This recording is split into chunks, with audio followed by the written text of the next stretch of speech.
मेरा नाम तृप्ति पांडे है और मैं क्या कहूँ कि बहुत सारे काम करती हूँ, पर वो जितने भी काम हैं वो सारे काम संस्कृति और कला से जुड़े हुए हैं और पर्यटन मेरा व्यवसाय रहा है और मैं उससे बहुत जुड़ी हुई हूँ और ख़ास तौर से सांस्कृतिक पर्यटन।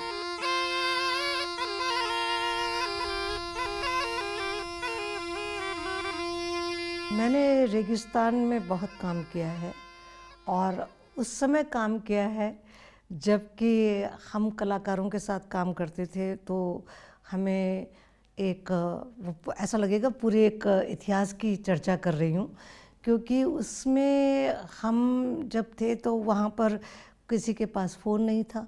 हम लोग अपने फ़ोन को बुक करते, पहले आपको याद होगा कि अपन के पास किसी के, आजकल तो सब कलाकारों के पास मोबाइल है, और फिर हम वहाँ पर वहाँ के पुलिस थाने में कहलाते कि उस गांव से, उस ढाणी से, ढाणी आप समझते ना जहाँ छोटी छोटी झोपड़ियाँ होती हैं, वहाँ से उस कलाकार को बुला के लाना और तुम्हारे यहाँ बिठाना, तब हम अपने ऑपरेटर से कहेंगे कि हमारा फ़ोन लगाना।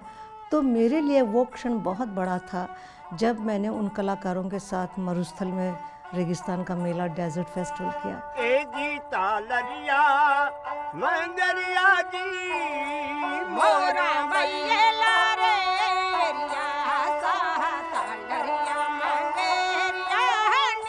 और दूसरा क्षण ये कि जब मेरी किताब का एक टाइटल है, अंग्रेज़ी में है, क्योंकि कुछ चीज़ें आपको अंग्रेज़ी में इसलिए करनी पड़ती हैं कि आप चाहते हैं कि आपकी परंपरा और उसकी चर्चा आप लोगों तक पहुंचाएं। तो उसका जो टाइटल है वो है वेयर साइलेंस सिंग्स। तो जहाँ समझिए कि जहाँ सन्नाटा गुनगुनाता हो, यदि मैं उसका अनुवाद करूँ तो वो मैंने महसूस किया था कि हम घंटों चलते थे, सड़कें छोटी छोटी, और समझिए कि कई दफ़ा कोई नज़र नहीं आता।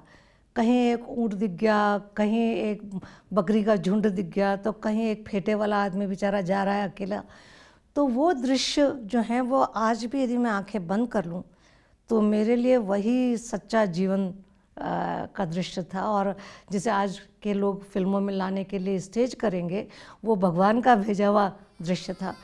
दूसरा, जब मैंने कालबेलियों के साथ काम किया, वो बहुत बड़ी घटना है।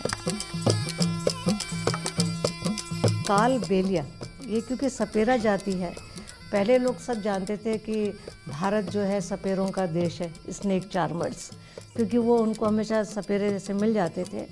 पर कालबेलिया उनका ये था कि जब आप वो काल जो सर्पदंश से उनका जो काल आ जाता है, जो जीवन अंत आ जाता है, उस काल को पकड़ लें, क्योंकि वो लोग ही ऐसे थे जो जहर निकाल सकते थे।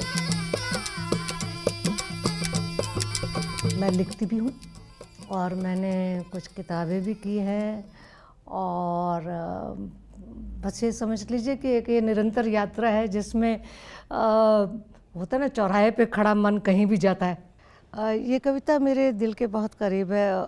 ऐसे कुछ ज़्यादा नहीं लिखती हूँ, पर कभी कभी कलम यकायक चल पड़ती है।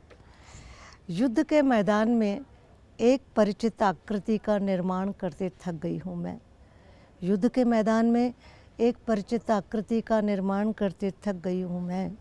कितना अबोध है मन, उसे विश्वासों के लिए आधार चाहिए। फूलों को सुगंध का, राहों को यात्री का, जीवन को स्पंदन का, और किसी नहीं, मृत्यु को भी तो शव का प्रमाण चाहिए।